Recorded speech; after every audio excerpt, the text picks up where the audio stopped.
Hey guys, welcome to my channel. कैसे हैं आप सब? आई होप आप सब अच्छे होंगे। सो फ्रेंड्स, आज के वीडियो में हम क्लास 12th बायोलॉजी का चैप्टर फर्स्ट पढ़ेंगे, रिप्रोडक्शन इन ऑर्गेनिज्म। फ्रेंड्स, अगर अभी तक आपने मेरे चैनल को सब्सक्राइब नहीं करा तो प्लीज़ सब्सक्राइब करें और बेल आइकन को दबाएं ताकि सबसे पहले नोटिफिकेशन आप तक पहुँच जाए। तो चलिए वीडियो को शुरू करते हैं। तो सबसे पहले रिप्रोडक्शन इन ऑर्गेनिज्म में हम पढ़ेंगे कि लाइफ स्पेन होता क्या है, एसेक्सुअल रिप्रोडक्शन क्या होता है और सेक्सुअल रिप्रोडक्शन क्या होता है। तो लाइफ स्पेन क्या होता है?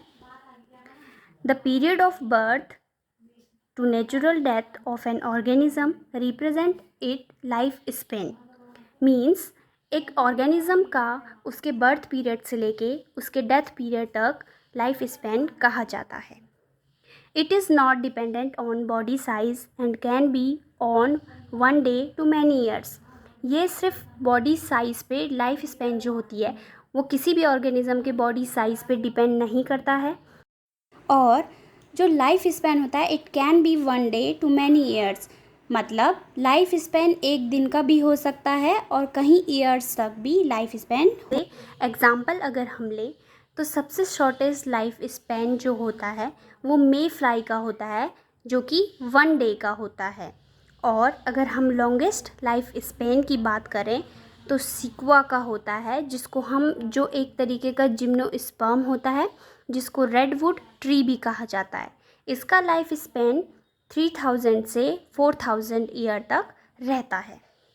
अब हम ये देखते हैं कि जो all living organism are mutual except unicellular organisms like protozoa, amoeba, paramecium, euglena, plasmodium, unicellular plant. जैसे यूनिसेलुलर प्लांट्स में हमारे एल्गी आते हैं, जैसे जो हमारी ग्रीन एल्गी होती हैं जो लाइक क्लोरेला जो होता है वो नॉन मोटाइल होता है, इट मीन्स वो मूव नहीं कर सकता है। एंड क्लेमेंडोमोनाज क्या होते हैं? हमारे मोटाइल होते हैं, इट मीन्स दे मूव। उसके बाद हम बात करते हैं कि रिप्रोडक्शन क्या होता है। Reproduction it is a biological process in which an organisms produce or give rise to another organisms। Biological process होती है रिप्रोडक्शन, एक बायोलॉजिकल प्रोसेस है जिसमें एक ऑर्गेनिज्म क्या करता है? दूसरे ऑर्गेनिजम्स को प्रोड्यूस करता है। It means it produce their offsprings जो कि उसके जैसे सिमिलर टू इटसेल्फ, जो कि उनके जैसे सेम होते हैं। और यहाँ पर मैं आपको एनसीईआरटी के नोट्स प्रोवाइड करवा रही हूँ और अगर आप चाहें तो आप इन नोट्स का या तो स्क्रीनशॉट ले सकते हैं या तो आप कहीं पे इन्हें नोट डाउन कर सकते हैं।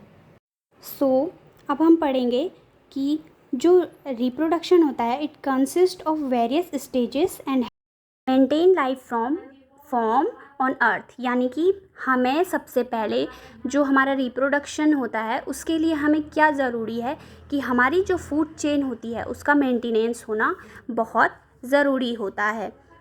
सेकंड पॉइंट हम यहाँ पर लिख सकते हैं कि help in continuity to species from generation to generation.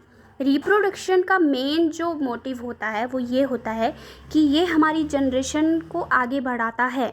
जो एक ह्यूमन की स्पीशीज़ होती है उस स्पीशीज़ को जनरेशन टू जनरेशन कॉन्टीन्यूसली रखने में इसको हेल्प करता है।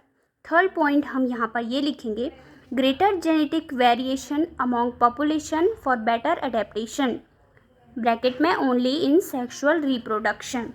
यानी कि सेक्सुअल रिप्रोडक्शन में ही सिर्फ जेनेटिक वेरिएशंस देखने को मिलते हैं, क्योंकि जो एसेक्सुअल रिप्रोडक्शन होता है उसमें ओनली वन पेरेंट इन्वॉल्व होता है, तो उसमें चांसेस कम होते हैं जेनेटिक वेरिएशंस आने के।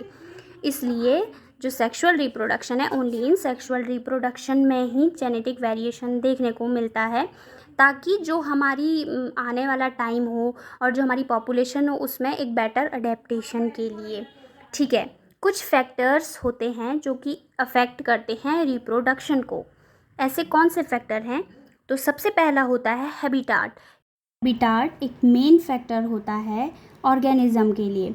ऑर्गेनिज्म किस हैबिटाट में ग्रो हो रहा है, किस हैबिटाट में वो रिप्रोडक्शन कर रहा है, वो चीज़ बहुत मायने रखती है किसी भी ऑर्गेनिजम्स के लिए। उसके बाद है इंटरनल फिजियोलॉजी, यानी कि इंटरनल फिजियोलॉजी किस तरीके की है। And third, environmental condition.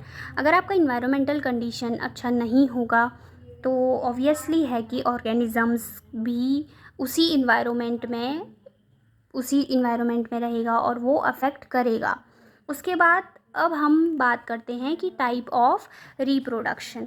तो मेनली हमने जो हमारी स्मॉलर क्लासेस हैं, जो हमारी 9th 10th में आपने पढ़ा होगा, 11th में आपने पढ़ा होगा, जो रिप्रोडक्शन मेनली हमारे होता है, रिप्रोडक्शन मेनली 2 टाइप के होते हैं, asexual reproduction and sexual reproduction. ठीक है, reproduction can be divided into 2 types on the basis of number of organisms, parents and sexes involved. Next topic हम पढ़ेंगे टाइप ऑफ रिप्रोडक्शन। तो रिप्रोडक्शन मेनली 2 टाइप के होते हैं, एसेक्सुअल एंड सेक्सुअल रिप्रोडक्शन। तो इनमें मेन डिफरेंस जो होता है, ये क्वेश्चन ज़्यादातर बोर्ड्स एग्जाम में भी पूछा जाता है और कई बार इनसे एक नंबर के क्वेश्चन भी पूछ लिए जाते हैं। तो सबसे पहले हम बात करते हैं कि एसेक्सुअल रिप्रोडक्शन होता क्या है। एसेक्सुअल रिप्रोडक्शन जो होती है ये एक फास्ट और एक सिंपल प्रोसेस है। मींस इसमें हमको ज़्यादा टाइम नहीं लगता है, ये जल्दी जल्दी हो जाता है और एक सिंपल प्रोसेस है। दूसरा, sexual reproduction just asexual reproduction का अपोजिट होता है, जिसमें सेक्सुअल रिप्रोडक्शन एक स्लो प्रोसेस है और एक कॉम्प्लेक्स प्रोसेस भी है और एक लॉन्ग प्रोसेस भी है। जो आपको पता है कि सेक्सुअल रिप्रोडक्शन एक स्लो प्रोसेस है और कॉम्प्लेक्स प्रोसेस भी होती है। सेकेंड पॉइंट हम इसमें ये लिखेंगे, it does not involve gamete formation and fusion. Asexual reproduction में क्या होता है, गैमेट फॉर्मेशन नहीं होता है और इसमें फ्यूज़न नहीं होता है, क्योंकि यहाँ पर सिंगल पेरेंट इन्वॉल्व होता है।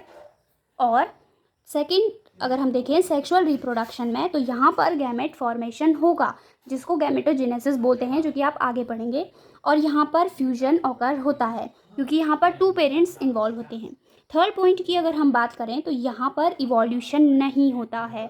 एसेक्सुअल रिप्रोडक्शन में कोई भी इवोल्यूशन नहीं दिखेगा, लेकिन सेक्सुअल रिप्रोडक्शन इवोल्यूशन होता है। It means it leads to evolution.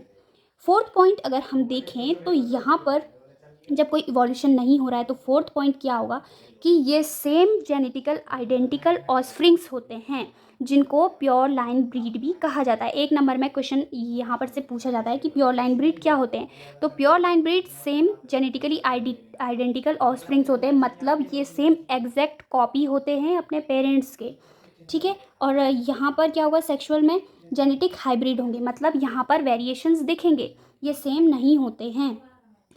Asexual reproduction में माइटोसिस इन्वॉल्व होता है और यहाँ पर सेक्सुअल रिप्रोडक्शन में बोथ इन्वॉल्व होते हैं, माइटोसिस भी होता है और मियोसिस भी होता है।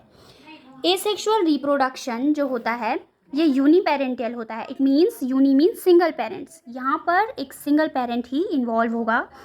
वहीं दूसरी तरफ सेक्सुअल रिप्रोडक्शन में ये बाईपेरेंटियल होगा और ये यूनिपेरेंटियल भी हो सकता है, इट कैन बी यूनिपेरेंटियल, पर मेनली जो होते हैं वो बाईपेरेंटियल ही होते हैं। उसके बाद हम 7th पॉइंट, लास्ट पॉइंट देखेंगे कि जो एसेक्सुअल रिप्रोडक्शन है ज़्यादातर ये यूनिसेलुलर ऑर्गेनिजम्स में ही पाया गया है, जैसे हमारे प्लांट्स हो गए, हमारे एनिमल्स हो गए, जिनकी एक सिंपल बॉडी स्ट्रक्चर होता है, उन्हीं प्लांट और उन्हीं एनिमल में ये पाया जाता है। और वहीं दूसरी तरफ जो सेक्सुअल रिप्रोडक्शन होता है ये हायर प्लांट्स में पाया जाता है और हायर एनिमल्स में ये पाया जाता है। सो फ्रेंड्स, आज की क्लास में बस इतना ही। नेक्स्ट क्लास में हम फर्दर आगे टॉपिक को पढ़ेंगे। और अगर अभी तक आपने मेरे चैनल को सब्सक्राइब नहीं करा तो प्लीज़ सब्सक्राइब करें और बेल आइकन को ज़रूर दबाएं।